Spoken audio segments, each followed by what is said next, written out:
En exclusiva para Canal 26 con la Dolce Vele está Thomas Sparrow ya en contacto. Thomas, ¿qué tal? ¿Cómo estás? Muy buenos días para nosotros, buenas tardes para vos. Y buenos días para todos desde Berlín. Un placer, como siempre, estar con ustedes. Bueno, hay un tema excluyente, Thomas, por supuesto, que tiene que ver con este nuevo escenario comercial mundial que surge a partir de los aranceles de Donald Trump. Contanos cómo se está viviendo a esta hora, por allí por Europa, por Alemania, toda esta situación.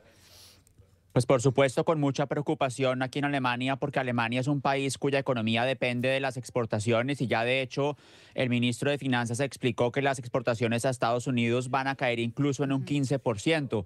Y ese es solamente un estimativo de muchos que se han discutido en los últimos días a raíz de ese anuncio de Donald Trump y que genera mucha preocupación, no solamente aquí en Alemania, sino en general en la Unión Europea, sobre cómo debería el bloque responder. Ahora, es importante quizás dar el contexto de que en tema de política económica, es en últimas la Unión Europea la que tiene la última palabra, no necesariamente los países Ajá. individuales dentro del bloque, sino es la Unión Europea. Y ahí hay diferencias sobre cómo responder entre quienes consideran que debería haber una respuesta dura y coherente a otros países como Italia, que incluso han puesto en entredicho si Europa debería tener retaliación en Ujú. respecto a estos aranceles. Entonces hay mucha discusión sobre cuál es la mejor medida a nivel europeo.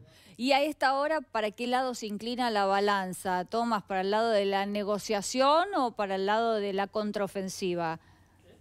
Pues la pregunta que muchos están discutiendo aquí, o por lo menos el dilema que muchos están discutiendo, es que por un lado, obviamente, la Unión Europea tiene que responder. La Unión Europea es un Ujú. bloque económico extremadamente importante, pero por el otro lado no puede responder de una manera que termine afectando las economías del bloque. Economías que, Claro. por cierto, han puesto mucho énfasis en el tema del libre comercio, en el tema de que no haya aranceles, o por lo menos muy pocos aranceles. Entonces ahí está el dilema que están discutiendo los Ujú. diferentes miembros de la Unión Europea. Alemania en particular ha criticado la decisión de Donald Trump, no considera que sea la mejor manera de afrontar, digamos, las diferencias que hay a nivel económico entre las diferentes regiones del mundo.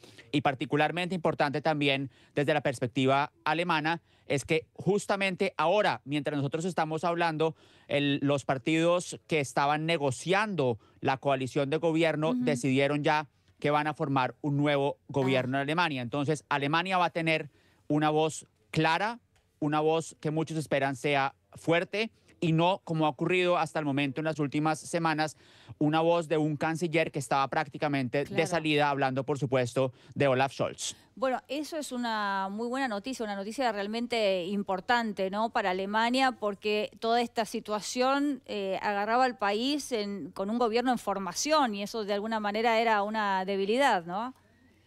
Una debilidad muy grande. Imagínate semejante noticia de Estados Unidos y aquí en Alemania un gobierno en formación que por supuesto no tiene todavía las capacidades ni el poder de toma de decisión, y un gobierno de salida que tampoco podía tomar muchas decisiones porque básicamente era un gobierno que estaba a la espera de que se Ujú. formara la otra coalición. Entonces, ni los unos podían decidir, ni los otros podían decidir tampoco. Entonces, también había críticas de parte de socios europeos que estaban diciendo que Alemania, como una de las principales economías del bloque, si no la principal economía del Ujú. bloque, debería tener una voz fuerte cuando se trata precisamente de tomar decisiones en relación con esas decisiones de Donald Trump. Entonces, el hecho de que ahora haya por lo menos un acuerdo entre los Ujú. diferentes partidos es una buena noticia, aunque también, por supuesto, falta que los diferentes estamentos dentro de los partidos se pongan de acuerdo, algo que es muy Ujú. probable que ocurra, y se espera que el nuevo canciller esté en funciones el próximo mes de mayo. Muy bien.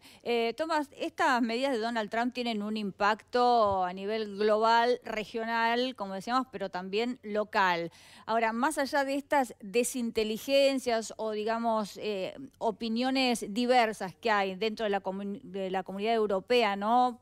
Sobre cómo reaccionar, cómo enfrentar estas medidas, ¿vos decís que de todas maneras van a actuar siempre en bloque? ¿No hay algún país que quiera cortarse solo, como decimos acá en la Argentina? Por supuesto, hay intereses individuales de los diferentes países. Entonces, Francia, por supuesto, quisiera proteger su industria de vinos, algo que en Alemania pues es importante, pero no tanto como en Francia. Sin embargo, la política comercial es una política que está basada firmemente en las instituciones europeas, en particular por cambio de bienes o un intercambio de productos. Y eso significa que en últimas la decisión está en Bruselas y no tanto en Berlín o en París o en Varsovia o en otras capitales europeas. Una cosa importante también en este aspecto, que tiene que ver precisamente con esta idea europea, es que esta decisión de Donald Trump podría incluso tener decisiones a nivel de política comercial europea con otras regiones del mundo. Ustedes bien saben que la Unión Europea lleva mucho tiempo tratando de negociar un acuerdo de libre comercio con Mercosur. Claro. Y en particular Francia es uno de los países que se ha mostrado escéptico a firmar ese acuerdo con Mercosur, y ahora hay análisis aquí que aseguran que en momentos en que Europa y Estados Unidos no ven de la misma manera su relación comercial, eso podría impulsar que la Unión Europea busque esos acuerdos de comercio libre con otras regiones del mundo, y en particular lo que se menciona aquí es precisamente el tema de Mercosur. No solo Mercosur, pero por supuesto Mercosur es un tema que lleva discutiéndose aquí en Europa y en América Latina, por supuesto, durante muchísimo tiempo. Gracias por este contacto. Quería consultarle respecto de lo que podría llegar a utilizar la Unión Europea, digamos, como contrapeso a estos aranceles, que estoy hablando de los impuestos a las grandes tecnológicas de los Estados Unidos que funcionan fuertemente en Europa, sobre todo la plataforma X de Elon Musk. ¿Qué se sabe de todo esto? Es una pregunta muy relevante porque ha sido descrito como el as bajo la manga que puede tener la Unión Europea en toda esta disputa comercial.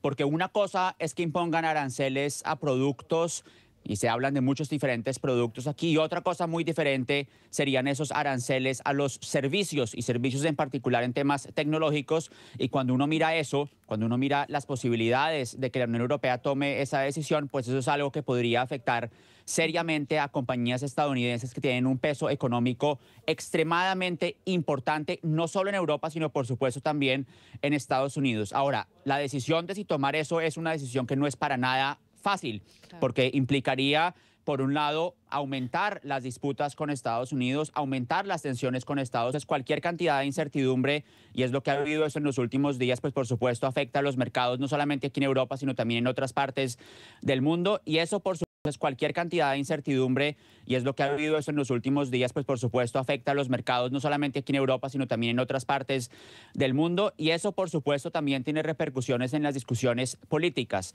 Si miramos muy concretamente el tema del gobierno alemán que va a entrar, el gobierno alemán que acaba de formarse, una de las razones por las cuales ese gobierno alemán logró formarse comparativamente rápido, las elecciones fueron apenas en febrero, es precisamente porque ven esos números en rojo, porque ven los problemas económicos y porque saben que tienen que formar un gobierno pronto para poder tomar decisiones que de alguna manera minimicen los daños que está causando este problema económico a nivel mundial, porque eso también hay que mencionarlo. No se trata solamente de un problema que afecta, digamos, a Alemania o a la Unión Europea, sino sobre todo es un problema global. Y cuando hay economías como las economías europeas que están particularmente interesadas en que haya un libre comercio y en que haya un libre comercio con regiones alrededor del mundo, pues esto es un tema que genera mucha confusión y mucha preocupación. Y para volver entonces al tema ese que mencionábamos al principio también sobre posibles retaliaciones en temas de servicios o en temas de plataformas tecnológicas, es también que Europa está discutiendo de manera muy detallada, muy cuidadosa, exactamente cuál va a ser la manera de responder y cuál podría ser los beneficios, pero también los problemas de una potencial respuesta. Bueno, estaremos muy atentos a todas estas decisiones que se vayan tomando. Es, sin lugar a dudas, un nuevo orden mundial, ¿no? Un momento histórico el que estamos viviendo, así que, bueno, ha sido muy importante tu aporte. Muchísimas gracias, como siempre, por este contacto, Tomás. Gracias a ustedes y estoy de acuerdo, es un nuevo orden mundial, por lo menos parece eso, entonces seguiremos desde aquí informando sobre todas las novedades. Gracias.